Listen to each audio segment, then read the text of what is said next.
Hey guys, we're getting ready for the 2020 whitetail season, and I can't wait.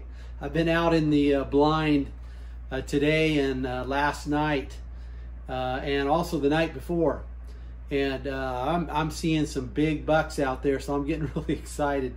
Actually, a couple of shooters I caught a couple of nights ago, and last night I caught another big shooter that I easily could have shot at 18 yards or so.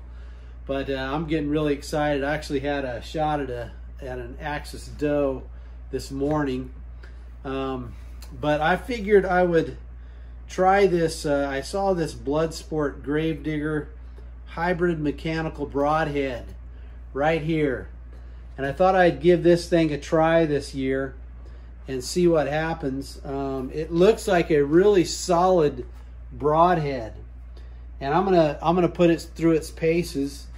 And the next deer or pig that you see me shoot is going to be with this broadhead right here. So stay tuned for a thorough review of the Gravedigger hybrid mechanical broadhead from Bloodsport. And so we'll be right back at you. Let's go. Father, teach me to trust when your thinking is unknowable, when I lack the capacity to understand.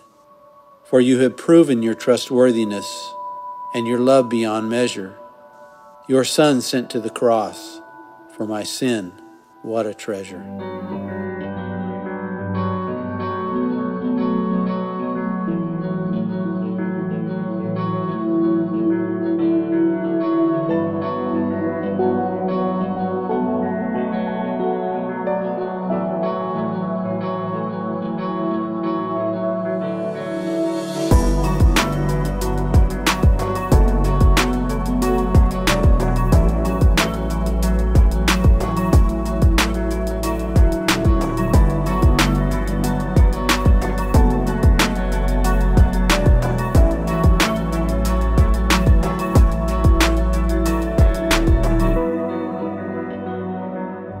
As I mentioned, I saw this and I thought it was a pretty sturdy idea.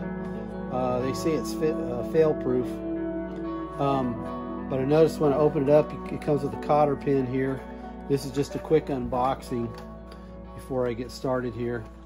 Packaged like most of the broadheads I've bought, but I just want to check this out. This is actually the first time I've got one in my hands.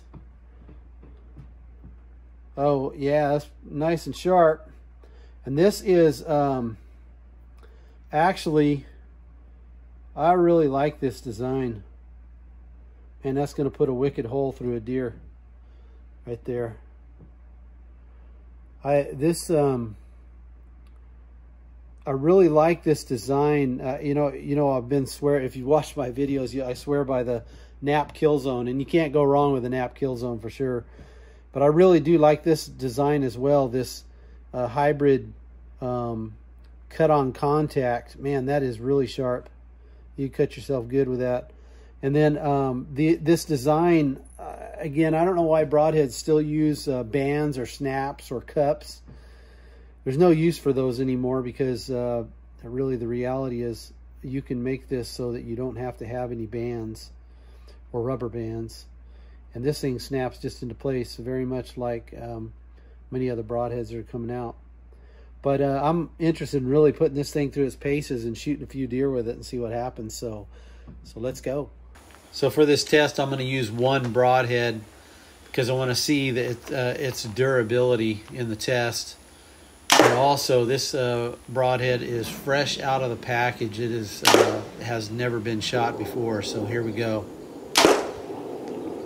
All right, guys, we did our first 3 test shots. And I think this thing's so sharp that it's not opening going into the cardboard, but it is opening all the way by the time it gets through all the cardboard pieces, as you can see on the screen there. One thing that does concern me, after 3 shots into the cardboard, you can see this locking mechanism doesn't work very well. This one right here just falls right open. Doesn't lock anymore. This one barely locks. So I found the Allen wrench that came with this and started playing with it to try to figure it out. and I finally did figure it out. Okay, so here's what it is, guys. You got to get that screw in there just at the right tightness. It can't be too tight, can't be too loose. That's a little bit concerning in the sense that if you're out in the field and this thing backs out, you better have your cotter pin with you. And if it's in your quiver, it might be a little bit loose. That's probably a negative in my book. Here we are at 30 yards. Let's see if this thing flies like a field point.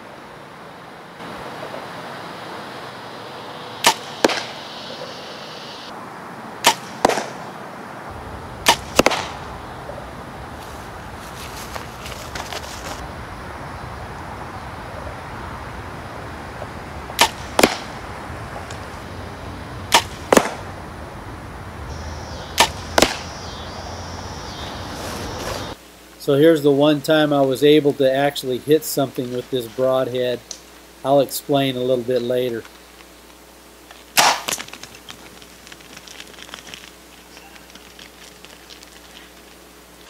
Alright guys, I'm looking at the arrow here. That's an arrow I've lost before. Shot a pig a while back. But it looks like it's a little too far back. Got some guts. But notice this. I don't know if you can see that very well. This arrowhead, it didn't even open. That's I don't like that. Didn't even open up. The mechanical part didn't. Alright guys, I think I got enough experience with this broadhead to give you my RadNek opinion.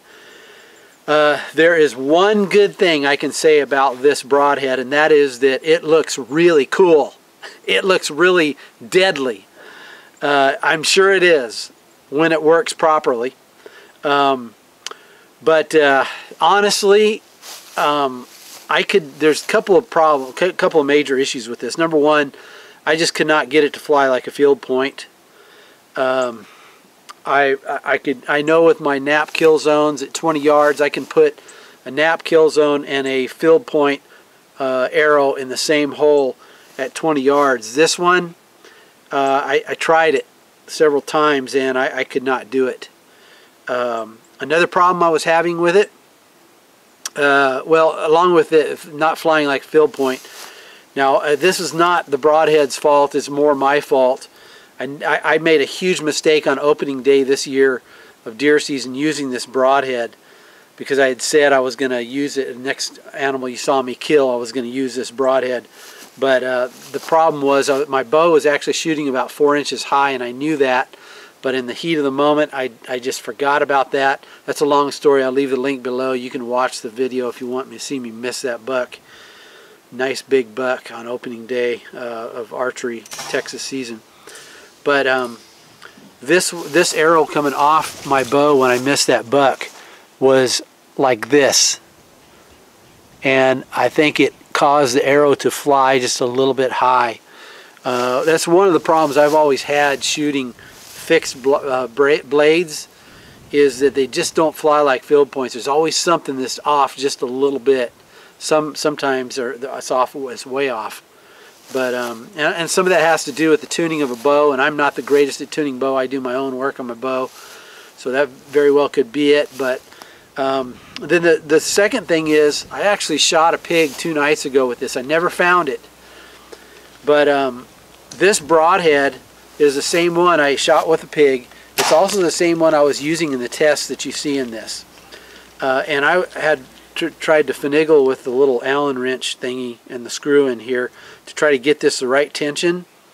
But apparently I got the tension a little too heavy, and this broadhead never opened up on that pig. When I found the arrow, it was still snapped shut, completely shut. So the only thing that hit that pig was the fixed blade. Probably killed it, but it probably ran off my property.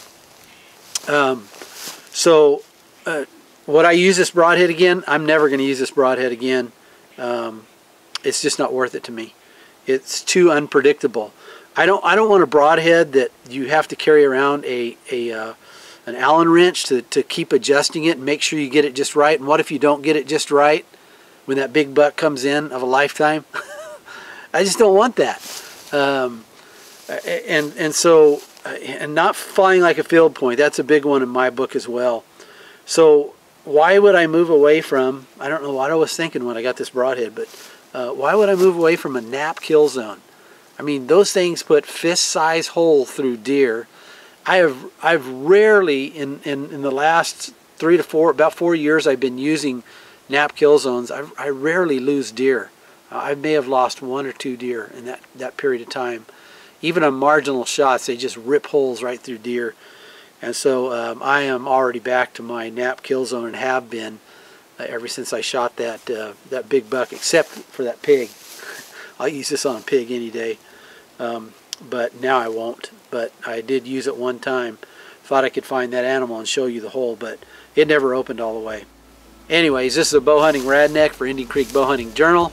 Be sure and subscribe, give us a thumbs up, and tick the little reminder bell, and we will give you information about future videos that come out. Thank you for watching.